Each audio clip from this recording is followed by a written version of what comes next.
Commuters are being warned of possible traffic disruption as work finally starts on bringing down Leicester's Belgrave flyover this weekend. And coming up, fancy a pun fight? We've got the winner of the nation's first ever pun championships. We're in the studio with him. You'll hear from him in the next 10 minutes. A passion for Leicestershire. BBC Radio Leicester. It's 25 minutes past 8. Now, next this morning, did I ever tell you that sometimes I randomly talk about fish puns? No, you never heard that? Well, it's just for the halibut. Sorry. Or did I mention that I've learned sign language? It comes in pretty handy. By the way, I am reading a book about anti-gravity at the moment, and the thing about the book about anti-gravity, well, I've really stuffed that one up, haven't I, eh? I was doing so well! I think with gravity pens, you've got to draw them in. Oh, very good. Well, my book on anti-gravity is just impossible to put down. Right. Did you like that? I did, yeah. You're listening to Darren Walsh, and Darren is here because he can deliver a good pun. And he has won the UK's first ever pun championships. That's right, isn't it? And this was last night as part of the Leicester Comedy Festival at Just the Tonic. Yep. Welcome. Thanks ever so much for coming in. Nice to meet you, Jonathan. Nice to see you too. I am disappointed. I thought you'd have a Lampon, but it's just a shirt. It's a pretty loud shirt, though, isn't it? It is, yeah. Someone offered me a loud stereo the other day. I turned it down. Very good. Can I just ask, when did you first realise you had this talent to be able to just pick anything up? I wouldn't call it talent, maybe an illness. About 3 years ago.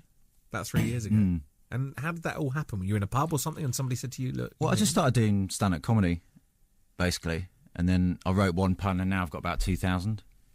And, you know, when you're talking in just general life, when you're out there just, you know, hanging out and not working... Do you find it impossible to hear something someone says or to say something without finding a pun for it? That's exactly my life. Is it? Your life is just one big pun now? Yeah. Like last night, everyone's like, you know, everyone's writing jokes and stuff. I was like, this is just me all the time. Hang on, sorry. Oh, bloody cold callers.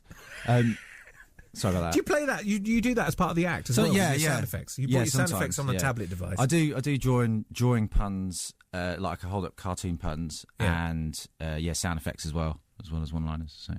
So how long have you been a stand-up comedian? You got into the pun game 3 years ago, but how long have you been doing stand-up? Well, at the same time, yeah. Just really? About 3-4 years. What were you doing beforehand then? A designer, sort of like a designer of websites. Oh right, okay. Yeah.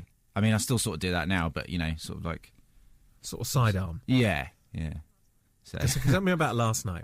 You got up, you did your puns. Well, you know, I mean... It's like, I think they kind of pitched it like a rap battle, you know, like Eminem in 8 Mile. That was the kind of thing. Right, so we were just kind of like pointing at each other, like... So the other guy was like, oh, I look up to him. And I was like, oh, don't get short with me. And, like, you know, I was like, I'll check his shirt out. And, like... Very good. Just, yeah.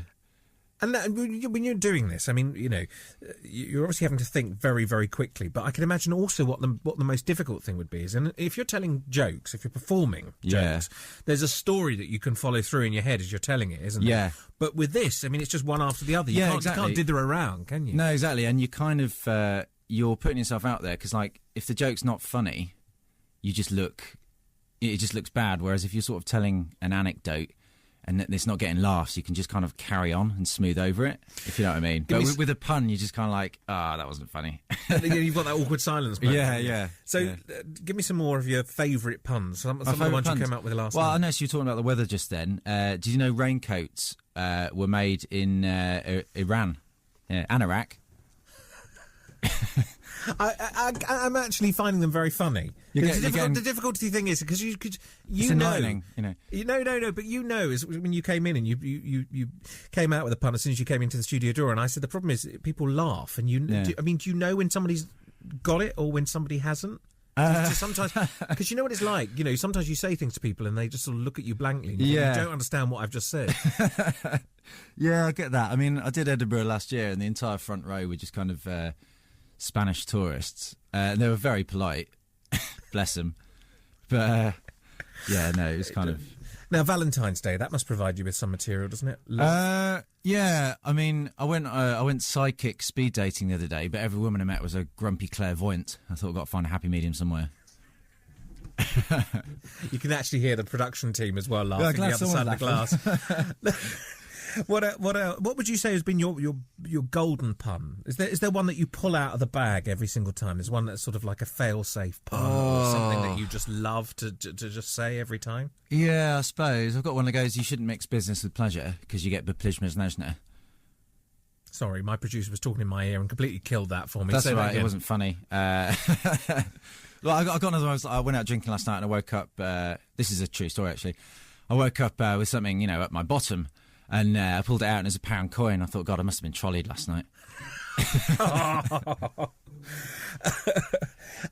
What else can we do? We've done the weather, Valentine's Day. Yeah. What was some of the other subjects you mentioned last night? Oh, what was the subject last night? I think. Oh God, I can't remember now. Gone blank. I think we had lawyers. I was going because half the audience were lawyers, which was quite weird.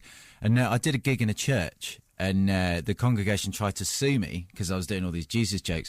And they didn't enjoy it at all, but it was a blasphemy. Very good. Yeah, nailed it. Very good. Made him cross. You know what I mean? So. I want to know, have you ever written a book? Because we've been doing some research online, and there's puns of the day. Yeah. Funniest puns and joke puns of the day. I wondered why the baseball was getting bigger, then it hit me. Yeah, that's a Stuart Francis joke. Is it? Yeah. I'm glad I know sign language is pretty handy. We did that one. You can tell whether my producer got the... Yeah, some people aren't feeling that. Oh, very good. I got to hand that one to you. Did you hear about the guy who got hit in the head with a can of soda? It was so depressing. No. Well, that's better than the answer I got. He was lucky it was a soft drink. Yeah, that's good.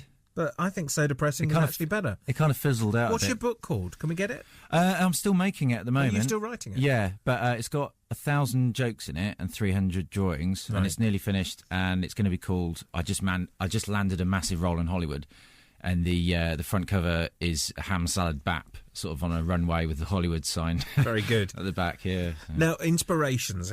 I'm going to be that horrible person that always, people will say to you, "Is it the Tim Vine influence? Do you follow him? Do you like his work? I love Tim Vine. I think he's amazing, but I didn't know who he was when I started. I didn't know much about stand-up when I started at all. I was always a comedy geek, like Monty Python and stuff like that.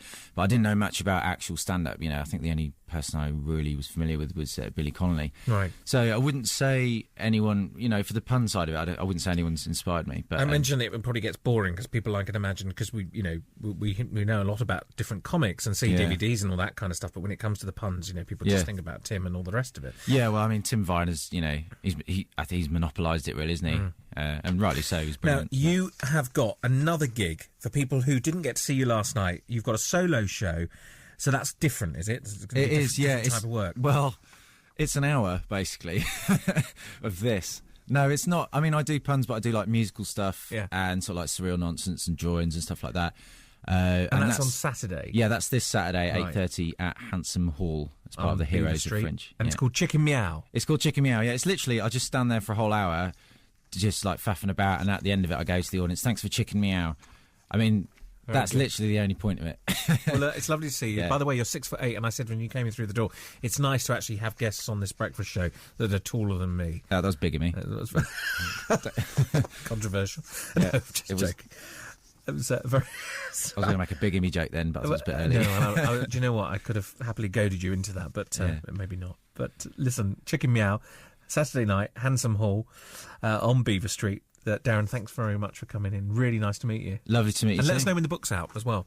Yeah, I will do. Thank you very much. Darren Walsh there, joining us this morning, 8:34. BBC Radio Leicester.